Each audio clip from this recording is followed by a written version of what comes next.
अरे अच्छे दिन नहीं, हमारे खराब दिन लौटा दे। आज महंगाई चरम सीमा पे है। आज महंगाई के कारण मेरे आज हर गरीब, वंचित, पीड़ित, पिछड़ा, दलित, हर सर्व समाज का गरीब बिल्कुल मतलब परेशान है, क्योंकि नौकरी है नहीं, रोजी है नहीं।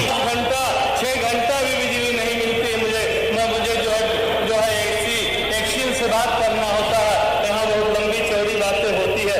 इतनी सरकारी नौकरियां देने के लिए, यहाँ सरकारी नौकरी देने के लिए परीक्षाएं हुई, सारी परीक्षाएं लीक हो गई। इनकी मंशा जो सामने बैठे हैं, सरकार की मंशा जो है बैकवर्ड SC ST को सरकारी नौकरी देने की नहीं है।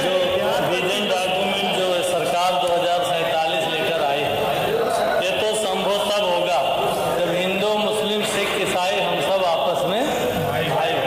लेकिन ये सरकार भेदभाव पैदा करके और केवल अपनी सरकार बचाने के लिए हमें आपस में लड़ाने का काम करती है। मैं तो ये बताना चाहता हूँ, हिंदू, मुस्लिम, सिख, ईसाई हम सब आपस में भाई भाई का जब नारा दिया हमारे नौजवानों ने, हमारी वीरांगनाएं बहनों ने, जिन्होंने अंग्रेजों के छक्कों को छुड़ाते हुए हंसते हंसते फांसी के फंदे पर झूलते हुए 15 अगस्त 1947 को देश आज़ाद कराया था। और धन्य बाबा B.R. अम्बेडकर साहब, जिन्होंने इस देश का पवित्र संविधान बनाकर इस देश के प्रथम राष्ट्रपति डॉक्टर राजेंद्र प्रसाद जी को सौंपने का काम किया। 1952 से इस देश में चुनाव होना शुरू हुआ। और जब तक हिंदू, मुस्लिम, सिख, ईसाई हम सब आपस में भाई भाई ये रीजन लेकर नहीं चलेंगे, तो ये जो 2047 का जो इनका विजन डॉक्यूमेंट है, फेलियर घोषित हो जाएगा। मैं बताना चाहता हूँ कि मेरे दुख में कि विकसित भारत, आत्मनिर्भर भारत, वो विकसित उत्तर प्रदेश, ये कैसे संभव होगा जब हमें आपस में लड़ाने का काम करते हैं, भेदभाव पैदा करने का काम करते हैं। मैं बताना चाहता हूँ, अभी हमारे माननीय मंत्री जी एक बात कर रहे थे कि सपा की सरकार में आरक्षण की लूट हुई। लेकिन मैं बताना चाहता हूँ, धन्य बाबा B.R. अम्बेडकर साहब, जिन्होंने भारतीय संविधान में बैकवर्डों और शेड्यूल कास्ट, शेड्यूल ट्राइब्स को आरक्षण देने का काम किए हैं, उसी के आधार पे जब इस प्रदेश, इस सूबे के मुख्यमंत्री श्री अखिलेश यादव जी थे, तो उन्होंने बैकवर्डों और SC ST के भाई बहनों को सरकारी नौकरी देने का काम किया। लेकिन जो भाईचारे की बात नहीं करते, मैं कहना और बताना चाहता हूँ, जितनी सरकारी नौकरियां देने के लिए, यहाँ सरकारी नौकरी देने के लिए परीक्षाएं हुई, सारी परीक्षाएं लीक हो गई। इनकी मंशा जो सामने बैठे हैं, सरकार की मंशा जो है बैकवर्ड SC ST को सरकारी नौकरी देने की नहीं है। यहाँ तक कि जो मतलब आउटसोर्सिंग से नौकरी दे रहे हैं, उसमें भी बड़े पैमाने पे भेदभाव किया जा रहा है। आज बेरोजगारों की फौज खड़ी है। बेरोजगार आज कितना परेशान है, कितनी की शादी टूट गई, कितनी बहनों की शादी टूट गई, इस आशा में कि अगर नौकरी मिलेगी, सरकार नौकरी देगी तो हमारी बहन की शादी हो जाएगी, हमारी शादी हो जाएगी, वो टूट गई। और मेरे दोस्तों, ये तो केवल ढोल का घोंसला है।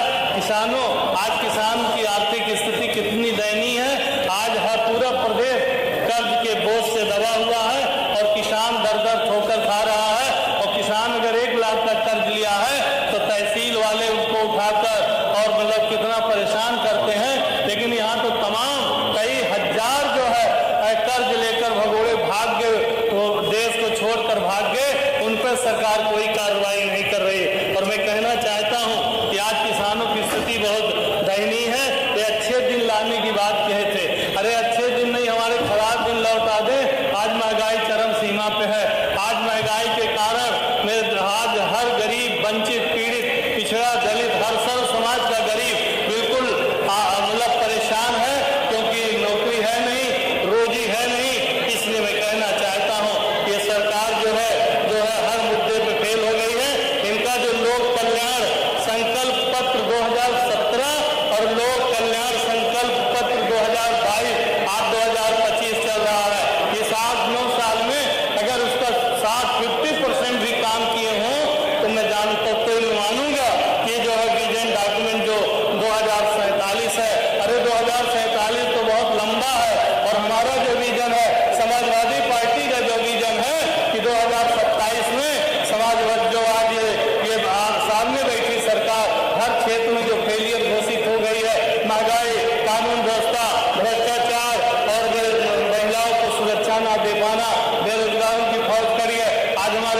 भविष्य अंधकारमय है।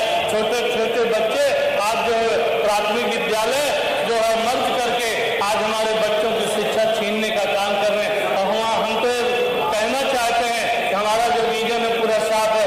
अगर 2027 में ये प्रदेशवासियों ने श्री अखिलेश जी को मौका दिया तो मैं जिस तरह 2012 से 2017 में चौमुखी विकास उत्तर प्रदेश का हुआ था, कानून का राज था और बेरोजगारों को नौकरी दी जा सरकारी नौकरी दी जा रही थी, महंगाई कम था, बहन बेटों की इज्जत सुरक्षित थी, चारों तरफ भाईचारा था।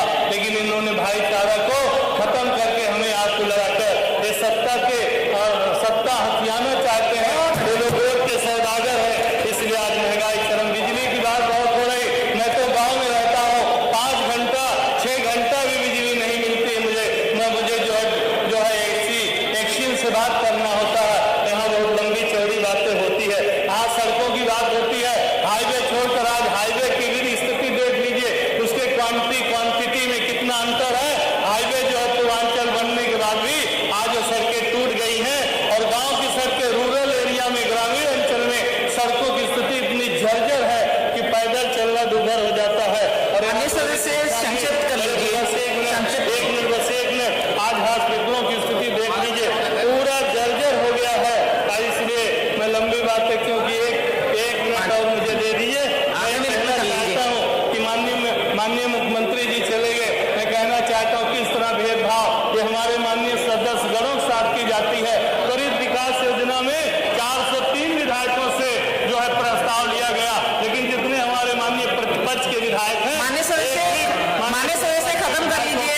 5 करोड़ रुपया 6 मिनट हो गए आपके विकास के लिए नहीं दिया गया, तो ऐसे कितना बड़ा भेदभाव है, ये कैसा अन्याय है हम विपक्ष के विधायकों के साथ।